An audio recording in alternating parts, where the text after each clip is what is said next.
महाभोज नाटक मन्नू भंडारी, समीक्षा और पात्र परिचय। महाभोज नाटक सर्वप्रथम उपन्यास के रूप 1979 में प्रकाशित हुआ। फिर इसे नाटक के रूप में 1983 में प्रकाशित किया गया। हिंदी साहित्य जगत में पहली अपने आप में सबसे अलग कृति है जिसे उपन्यास और नाटक दोनों विधाओं में प्रकाशित किया गया। महाभोज नाटक का कथानक 1977 में घटित बिहार के पटना जिले का बेलछी नरसंहार है। उपन्यास की दृष्टि से महाभोज न चरित्र प्रधान उपन्यास है न समस्या प्रधान। महाभोज आज के राजनीतिक माहौल को उजागर करने वाला स्थिति प्रधान उपन्यास है। आज राजनीति को स्वप्नों, आदर्शों और मूल्यों वाला व्यक्ति नहीं चलाता, बल्कि राजनीति खुद अपने चरित्र गढ़ती चलती है।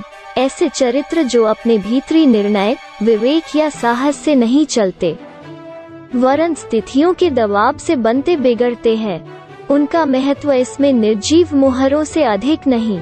हर प्यादे की लड़ाई फर्जी बनने की है और लड़ाई की इस बिसात ने समाज के हर वर्ग को धीरे धीरे अपने चंगुल में कस लिया है। मन्नू भंडारी महाभोज नाटक की समीक्षा। महाभोज नाटक में सरोहा गांव का जिक्र है जहां यह घटना घटित होती है, जो कि उत्तर प्रदेश के पश्चिमी भाग में स्थित है। इसमें नैतिकता, अंतर्विरोध, अंतर्द्वंद से जूझते सत्ताधारी वर्ग, विपक्ष, पत्रकार और प्रशासनिक वर्ग के अवसरवादी चरित्र पर टिप।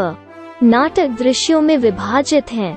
दृश्य 1। प्रथम दृश्य में गांव का माहौल है जहां बिसेसर की मां बिसेसर की लाश के समीप रोती है। गांव में बिसेसर की लाश का पुलिया पर मिलने से सनसनी का माहौल व्याप्त है। पुलिस खाना पूर्ति करती है, हालांकि आए दिन की तुलना में थोड़ी मुस्तैदी दिखाती है। गांव में सबको यह यकीन था कि बिस्सू की हत्या हुई है आगजनी वाली घटना के कारण। दृश्य 2। शहर का माहौल है जिसमें मशाल साप्ताहिक का कार्यालय नरोत्तम गांव से सीधे रिपोर्ट लेकर भवानी को सब हालिया सुनाता है। बिसेसर एक हरिजनों का नेता था। गांव में चुनावी सरगर्मी में ऐसा होना कोई आम बात नहीं है। आगजनी वाली घटना में किसी के कानों पर जू तक नहीं रेंगा था, किंतु इस घटना में सब कुछ मुस्तैदी से हो रहा है। पूर्व मंत्री सुकुल बाबू का चुनाव में खम ठोक कर खड़ा होना, दोनों के बीच समसामयिक परिस्थितियों के बारे में बात होती है कि आज भी हरिजनों की जिंदगी बदतर ही है। आगजनी की घटना में 9 लोगों के जलकर मर जाने के बाद भी मामला ठंडा पड़ गया था, जबकि विधानसभा तक बात उठी थी। यहाँ पत्रकारिता का 2 चेहरा दिखाई देता है, जहां एक और नरोत्तम है जो सही मायनों में पत्रकारिता करने की कोशिश कर रहा, वहीं भवानी है जो सेल किस माध्यम से हो वैसी पत्रकारिता करना चाहता है। नाटक में समसामयिक परिस्थितियों को यथावत जिक्र है जो कि आज के परिप्रेक्ष्य में भी प्रासंगिक है। दृश्य 3। दा साहब के घर और घरेलू दफ्तर का दृश्य है, जहां लखन अखबार में छपी बिस्सू की हत्या के बाद से हैरान है। हरिजनों के सारे वोट विपक्षी पार्टी सुकुल बाबू को जाएगी, इस बात से आतंकित है। चुनावी दाव पेच और वोट कैसे लालच देकर लिया जाए, इसकी योजना बनाई जाती है। हालिया चुनावी माहौल के मद्देनजर जिसे महाभोज नाटक में दिखाया गया है। दृश्य 4। बिसेसर की मौत से आक्रोशित बिंदा उसके मौत का बदला लेने को तैयार रहता है। महेश और रुक्मा उसे इस पचड़े में न पड़ने की सलाह देते हैं। बिसेसर की मौत के कारण गांव में सभी ग्रामीण नारे और जुलूस निकालकर आक्रोश दर्शाते हैं। वही सुकुल बाबू गांव में जनसभा करते हैं। आगामी चुनाव के मद्देनजर जनसभा का अंत सुकुल बाबू और दा साहब के लोगों के बीच मारपीट में समाप्त होती है। दृश्य 5। राजनीति में किस प्रकार प्रलोभन देकर रैलियों में भीड़ इकट्ठी की जाती है, इसमें यह तरकीब सुकुल बाबू अपनाते हैं। इस रैली से दा साहब के पार्टी के लोग आगामी चुनाव के मद्देनजर थोड़े चिंतित हो जाते हैं।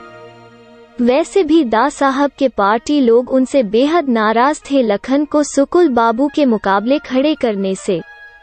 दा साहब मामले की पुनः रिपोर्ट बनाने सक्सेना को कहते हैं। अप्पा साहब से पार्टी के सभी लोग को पार्टी का साथ देने कहते हैं मतभेद को दरकिनार करते हुए।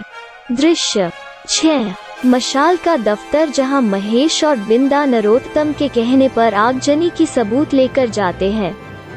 दत्ता बाबू द्वारा ढंग से और मामले की गंभीरता को न समझते हुए बेहद लापरवाही के साथ पेश आते हैं, जिससे वो दोनों गुस्से में वापस चले जाते हैं।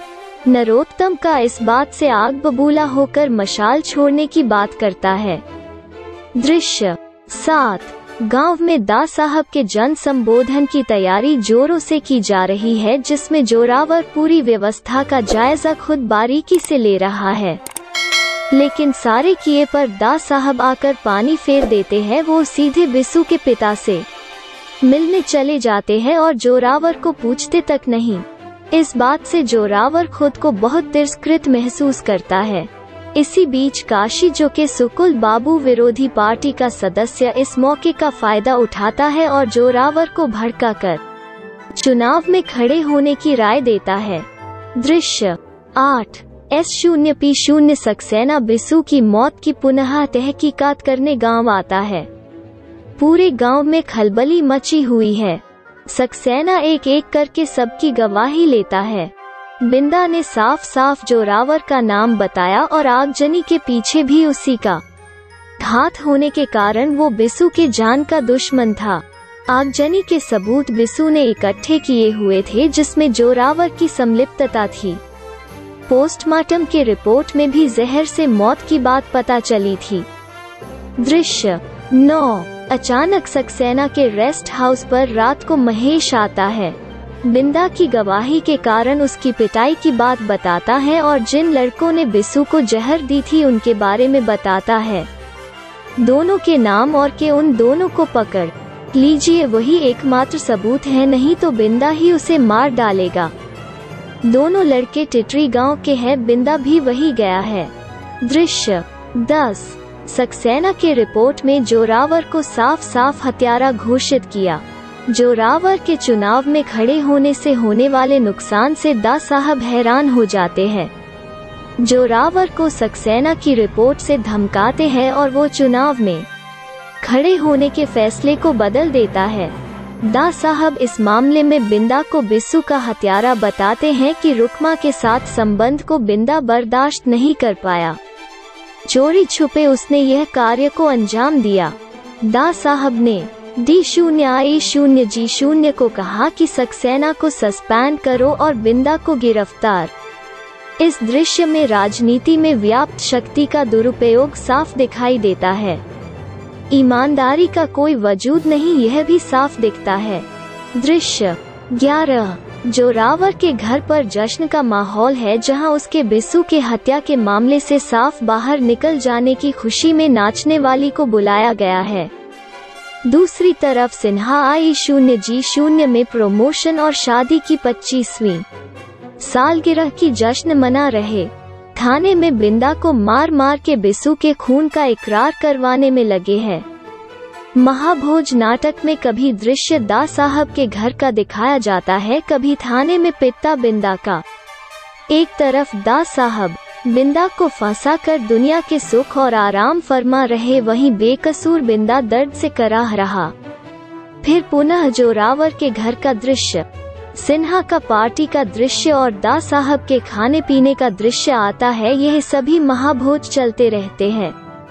फिर थाने का दृश्य आता है, बिंदा कराह रहा होता है, महेश वहां जाकर भी कुछ नहीं कर पाता और नाटक समाप्त हो जाता है। धन्यवाद।